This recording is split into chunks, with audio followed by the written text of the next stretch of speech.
Imagine being an astronomer staring at your data, expecting to see something ordinary, a dim star, maybe a couple of small rocky planets. And then, the numbers don't add up. The planet you found is enormous, far too big for the star it orbits. Your models tell you it should be impossible.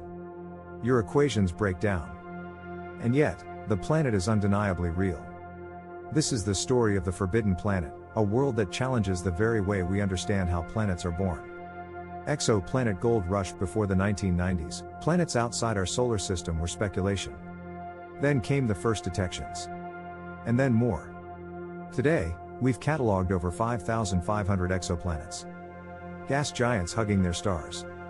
Rocky super-Earths far larger than ours. Planets orbiting multiple suns. Even worlds where it rains molten iron. Every discovery widened our sense of the possible. But some didn't just widen it, they broke it open. The problem planet among the strangest are the giant planets orbiting tiny stars. Imagine a Jupiter-sized planet orbiting a star smaller than half the Sun. By theory, such a pairing should be impossible. Small stars don't have enough material in their protoplanetary disks to build such monsters. And yet, astronomers keep finding them. Breaking the rules of formation. Planet formation is supposed to follow rules. Dust gathers into pebbles. Pebbles into rocks. Rocks into planets. The bigger the star, the bigger the planets it can make. But when you find a giant planet where there shouldn't be one, the rulebook collapses. Was the disk richer than expected? Did the planet form elsewhere and migrate? Or is our whole model incomplete? Theories on the table. Migration theory: the planet formed farther out, where more material existed, then drifted inward over millions of years.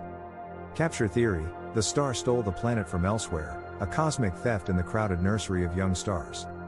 New physics of disks: maybe small stars can hold on to more gas than we believed, enough to form giants. Each explanation solves one piece of the puzzle, but none feel complete. James Webb steps in. The James Webb Space Telescope is now studying these oddballs directly. Its infrared vision can dissect their atmospheres, revealing not only what they're made of, but perhaps where they were born. Carbon ratios, water signatures, even traces of exotic molecules can hint at whether the planet is native or a migrant. Already, Webb has shocked us, detecting clouds of sand grains in distant skies, discovering hot oceans of lava, and even spotting molecules linked to the chemistry of life. The Forbidden Planet is next on its list. Why it's so important? At first glance, this sounds like a technical puzzle for astronomers. But the implications reach further. If giant planets can appear around small stars, it means planets are easier to form than we thought.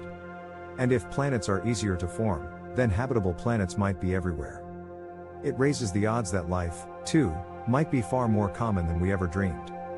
The philosophy of the impossible. Think about it. For centuries, humans declared things impossible. Heavier than air flight. Crossing oceans in hours. Talking to someone on the other side of the world instantly.